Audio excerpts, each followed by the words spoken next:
Samantala, balikan po natin muli si Dina Pagibitan, live nag-uulat mula sa Bohol. Magandang gabi sa iyo, Dina. Kamusta na ang sitwasyon dyan sa Bohol?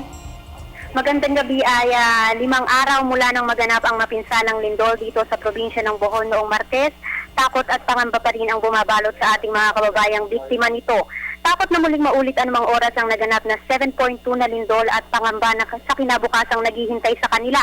Sa aming pag-iikot sa mga bayan ng loob, kita pa rin ang pinsalang dulot ng malakas na pagyanig.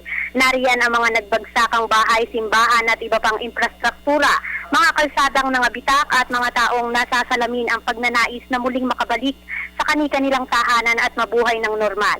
Nananatili ring pagkain, malinis na tubig, mga gamot at maayos na palikuran ang pangunahing kailangan ng mga kababayan nating nasa evacuation centers. Ngunit ang nakakatuwa, sunod-sunod ang mga tulong na naipapaabot ng pamahalaan, mga pribadong sektor at individual sa kanila. Malaking bagay dito ang mga kalsadang kahit papaano ay nadaraanan na. Patuloy din ang pagsasagawa ng iba't ibang tulong medikal sa mga lugar. Kita rin ang pinsalang idinulot sa maraming pamilihan sa mga lugar.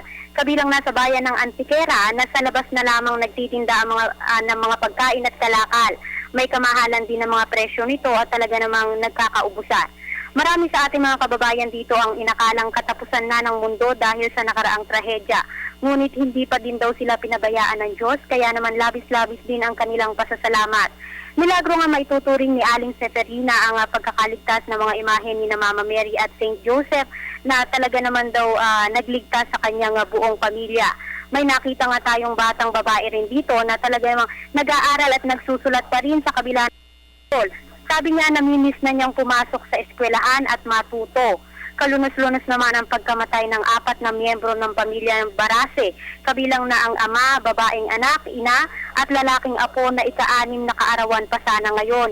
Ito ay matapos na lamunin ng lupa ang kanilang tahanan sa Tagubas, Antiquera at malibing sila ng buhay sa ilalim. Pero milagro ding maituturing ang pagkaligtas ng isang miyembro ng pamilya na nabaon na ang kalahating katawan at hinukay na lamang hanggang mailigtas ito.